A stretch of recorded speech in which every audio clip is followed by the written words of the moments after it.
सुप्रभात छात्रों। आज हम कृष्णा सोबती द्वारा रचित मियाँ नसरुद्दीन पाठ का पठन करेंगे। पिछली वीडियो में मैंने मियाँ नसरुद्दीन पाठ का सार आपको बता दिया था, जिससे कि आज का पाठ आपको अच्छे से समझ आ जाए। छात्रों, ध्यानपूर्वक पाठ को सुनना है और वीडियो देखने से पहले अपनी पुस्तक और पेंसिल लेकर बैठ जाइए, ताकि जो भी कठिन शब्द आएं उनको आप रेखांकित करके ऊपर उनके अर्थ लिख दीजिए, ताकि आपको कभी भी भविष्य में कोई जरूरत पड़े तो आपको कोई परेशानी न हो। छात्रों, हम शब्द टू शब्द पाठ का पठन करेंगे। मीन्स हम पाठ को पढ़ेंगे वर्ड टू वर्ड। आपको अपनी पुस्तक खोलनी है और उसमें देखते जाइए और सुनते जाइए। पाठ का पठन शुरू करते हैं। छात्र, साहबो, उस दिन अपन मटिया महल की तरफ से न गुजरे जाते तो राजनीति, साहित्य और कला के हजारों हजार मसीहों के धूम धड़क्के में नान बाइयों के मसीहा मियाँ नसरुद्दीन को कैसे तो पहचानते और कैसे उठाते लुत्फ उनके मसीही अंदाज का। छात्रों, नान बाई क्या होते हैं? सबसे पहले हम ये जानते हैं, नान बाई, जैसे पिछली वीडियो में भी बताया, नान बाई वो होते हैं जो खाना बनाने की कला में निपुण होते हैं, जो विभिन्न प्रकार की रोटी बनाने की कला में माहिर होते हैं। छात्रों, हुआ यह है कि हम एक दोपहरी मीन्स दोपहर को जामा मस्जिद के आड़े पड़े मटिया महल के गडैया मोहल्ले की ओर निकल गए। ये लेखिका जी कह रही हैं कि कृष्णा सोबती जी कि हुआ यूँ कि हम एक दोपहर को जामा मस्जिद के आड़े पड़े मटिया महल के गडैया मोहल्ले की ओर निकल गए। मीन्स वहाँ गए। एक निहायत मामूली अंधेरी सी दुकान पर पटापट आटे का ढेर सनते देख ठिठके मीन्स वहाँ पर रुके। सोचा सेवैयाँ की तैयारी होगी, मीन्स सेवैयाँ की तैयारी होंगी। पर पूछने पर मालूम हुआ कि खानदानी जो नान बाई हैं मियाँ नसरुद्दीन की दुकान पर खड़े हैं। कि हम कहाँ हैं? मियाँ नसरुद्दीन की दुकान पर। मियाँ मशहूर हैं 56 किस्म की रोटियां बनाने के लिए, 56 प्रकार की रोटियां बनाने के लिए। छात्रों, वो प्रसिद्ध थे मियाँ नसरुद्दीन। हमने जो अंदर झांका मीन्स धीरे से अंदर कोठरी में देखा तो पाया मियाँ चारपाई पर बैठे बीड़ी का मज़ा ले रहे थे। जो मियाँ जी वो खाट पर बैठे हुए थे, चारपाई पर बैठे हुए थे और बीड़ी पी रहे थे। मौसमों की मार से पका चेहरा, जैसे सर्दी, गर्मी, धूप, बरसात से पका हुआ चेहरा, ऐसा लग रहा था जैसे वो बुजुर्ग हो चुके हैं। आँखों में काइयाँ क्या होता है? आँखों के अंदर जो काला काला सा पदार्थ गिर जाता है छात्रों, उसको काइयाँ बोलते हैं, डीड बुई बोलते हैं।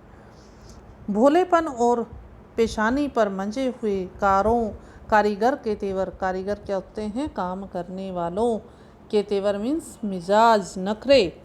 हमें ग्राहक क्या होता है? ग्राहक समझकर मियाँ ने नज़र उठाई।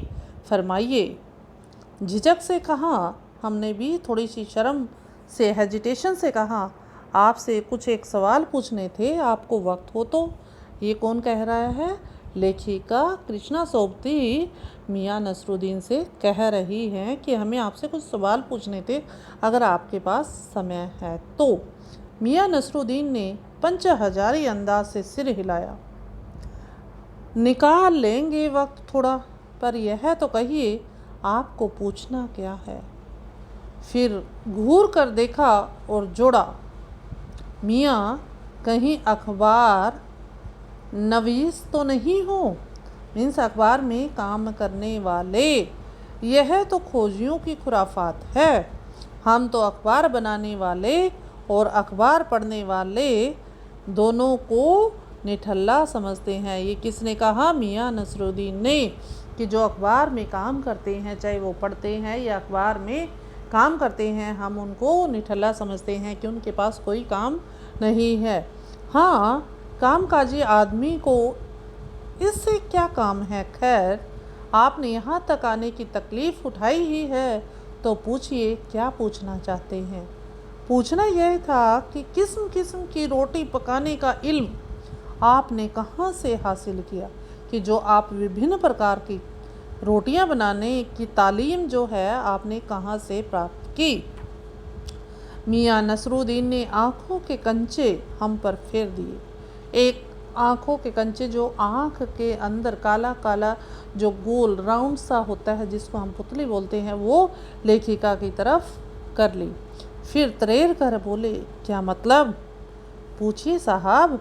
नान भाई इल्म लेने कहीं और जाएंगे? इल्म लेना मीन्स शिक्षा लेने कहीं और जाएंगे क्या?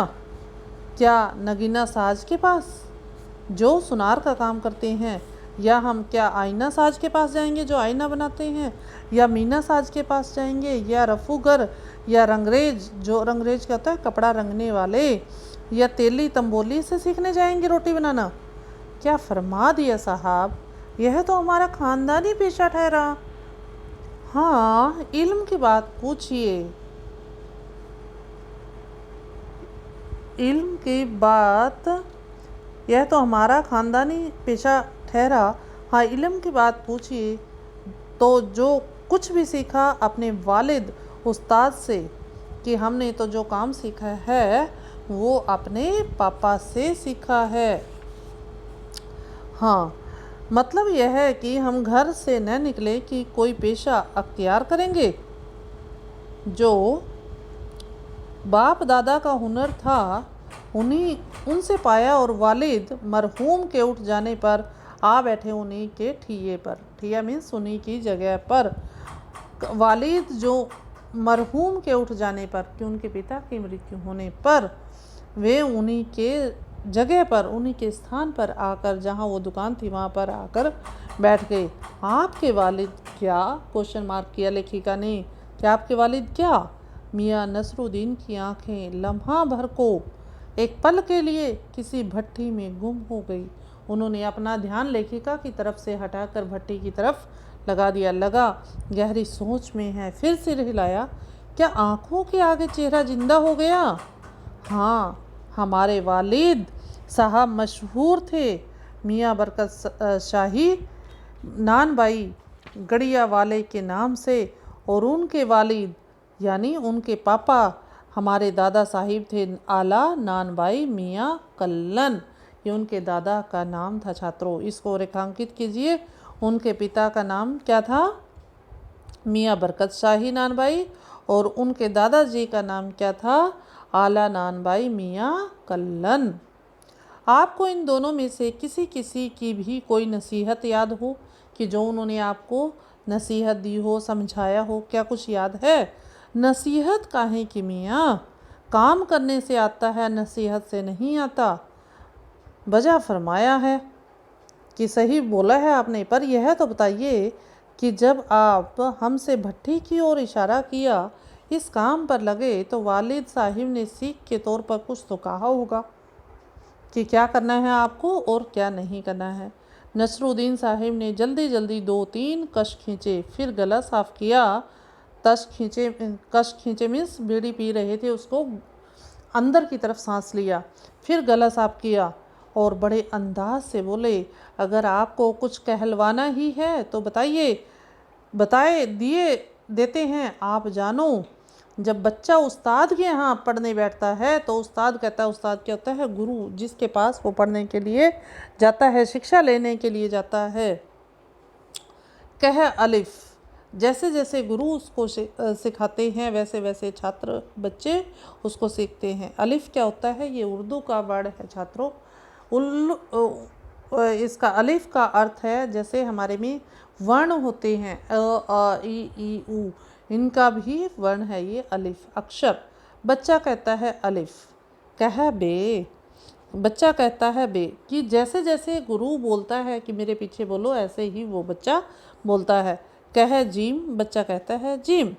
इस बीच उस्ताद जोर का एक हाथ सिर पर धरता है और शागिर्द चुपचाप परवान करता है।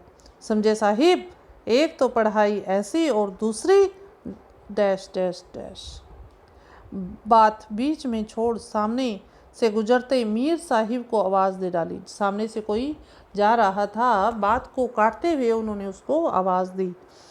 कहो भाई मीर साहिब, सुबह ना आना हुआ, पर क्यों?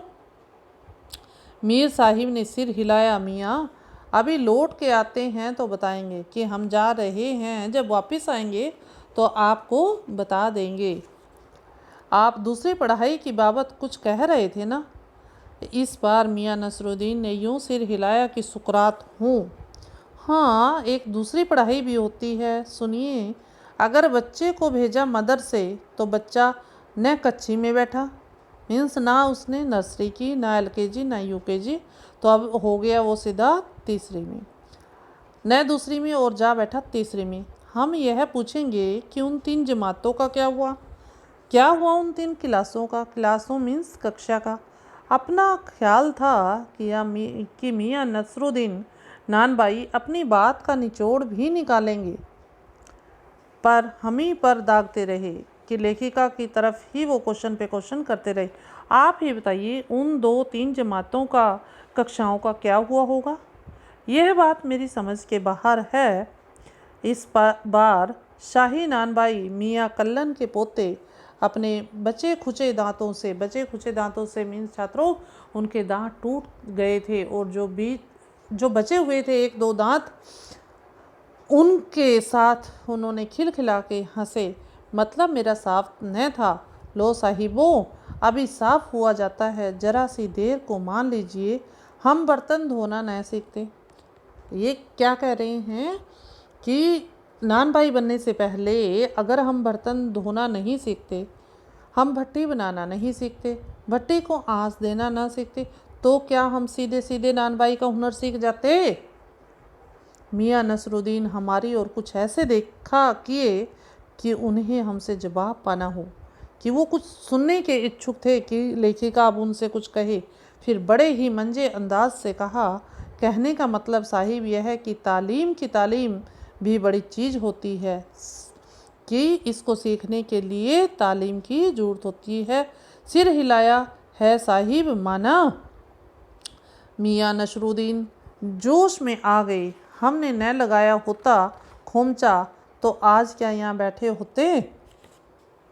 मियाँ को खोमचे वाले दिनों में भटकते देख हमने बात का रुख मोड़ा, बात को दूसरी तरफ मोड़ लिया। आपने खानदानी नानबाई होने का जिक्र किया, क्या यहाँ और भी नानबाई हैं? नानबाई खाना बनाने वाले, कि आप तो खानदानी हो, क्या इस आपके अलावा भी कोई और है? मियाँ ने घुरा, बहु तेरे कि बहुत सारे हैं, पर खानदानी नहीं हैं। सुनिए, दिमाग में चक्कर काट गई हैं एक बात। हमारे बुजुर्गों से बादशाह सलामत ने यूं कहा, मियाँ नानबाई, कोई नई चीज़ खिला सकते हो, हुक्म कीजिए। जहाँ पनाह, बादशाह सलामत ने फरमाया, कोई ऐसी चीज़ बनाओ जो ना आग से पके और ना पानी में बने। क्या उनसे बनी चीज़ ऐसी? क्यों ना बनती साहिब, बनी। और बादशाह सलामत ने खूब खाई और खूब सराही, मीन्स उनकी खूब तारीफ़ की। लगा हमारा आना कुछ रंग लाया लगता है। बेसब्री से पूछा, वह पकवान क्या था? कोई ख़ास ही चीज़ होगी। मियाँ कुछ देर सोच में खो गए। सोचा पकवान पर रोशनी डालने को है कि नसरुद्दीन साहिब बड़ी रुखाई से बोले, रुखे अंदाज से बोले, हम यह नहीं बताएंगे।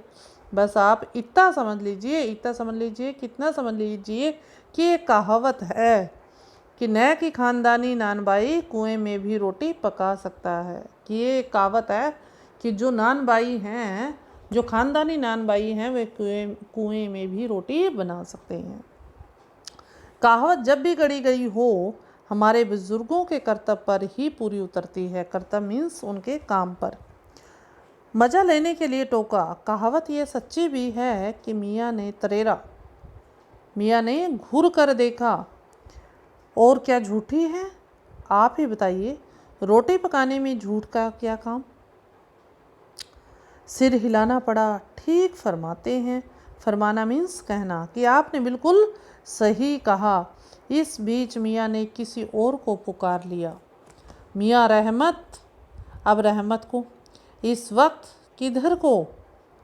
इस वक्त मीन्स इस समय, किधर मीन्स कहाँ, को मीन्स जा रही हो।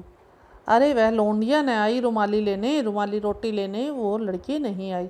शाम को मंगवा लीजो, कि शाम को मंगवा लेना। मियाँ एक बात और आपको बताने की जहमत उठानी पड़ेगी। जहमत उठाना मीन्स तकलीफ़ उठाना। मियाँ ने एक और बीड़ी सुलगा ली। इतने कहने पर ही, जैसे ही लेखिका ने बोला, मियाँ ने एक और बीड़ी को आग लगा ली। सो कुछ फुर्ती पा गए थे। पूछिए, अरे बात ही तो पूछिएगा। जान तो ना लेवेंगे, उनमें भी अब क्या देर। 70 के हो चुके, फिर जैसे अपने से ही कहते हों, वालिद मरहूम तो कूच गए। कूच में गए मीन्स स्वर्ग सिधार गए 80 पर। 80 मीन्स 80 साल के होकर वो स्वर्ग सिधार गए। क्या मालूम हमें इतनी मोहलत मिले, कि क्या पता हम इतने साल जिए या ना जिए। इस मजमून पर, इस मजमून क्या होता है, मामले पर हमसे कुछ कहते न बन पाया तो कहा, अभी यही जानना था कि आपके बुजुर्गों ने शाही बावर्ची खाने में तो काम किया ही होगा। मियाँ ने बेरुखी से टोका। फिर उसने टोक दिया बेरुखी से, रूखे अंदाज से टोका। वह बात तो पहले ही हो चुकी है ना। अब हो तो चुकी साहिब, पर यह जानना था कि दिल्ली के किस बादशाह के यहाँ आपके बुजुर्ग काम किया करते थे। अजी साहिब, क्यों बाल की खाल निकालने पर तुले हैं? कह दिया ना कि बादशाह के यहाँ काम करते थे। सो क्या काफ़ी नहीं कि एक बार जब आपको बता दिया कि किसी बादशाह, किसी राजा के यहाँ काम करते थे, क्या इतना काफ़ी नहीं है? हम खिसियानी हंसी हंसे, कि ना चाहते हुए भी हंसना पड़ा। है तो काफ़ी, पर जरा नाम लेते तो उसे वक्त से मिला लेते। वक्त से मिला लेते खूब, पर किसे मिलाते जनाब आप वक्त से? मियाँ हंसे, जैसे हमारी खिल्ली उड़ाते हों, जैसे हमारा मजाक उड़ा रहे हों। वक्त से वक्त को किसी से नहीं मिलाया है आज तक। खैर पूछिए, किसका नाम जानना चाहते हैं? दिल्ली के बादशाह का ही ना। उनका नाम कौन नहीं जानता, जहाँ पनाह बादशाह सलामत ही ना। कौन से बहादुर शाह जफ़र की? मियाँ ने खिंच कर कहा, गुस्से से कहा। फिर उलट पलट के वही बात, लिख लीजिए बस यही नाम। आपको कौन बादशाह के नाम चिट्ठी रुकवा भेजना है? क्या कुछ आपको जो बादशाह के नाम के पीछे आप पड़ी हुई हैं, क्या आपको उनके पास चिट्ठी भेजनी है? कि डाक खाने के लिए सही नाम पता ही ज़रूरी है? इस पर हमें बिटर बिटर अपनी तरफ देखते पाया। बिटर बिटर मीन्स एक टक लगा कर देखते पाया तो सिर हिला अपने कारीगर से बोले, अरे ओ बब्बन मियाँ, इसको छात्रों एक अंकित करना है। उनके कारीगर का नाम क्या था? बब्बन मियाँ।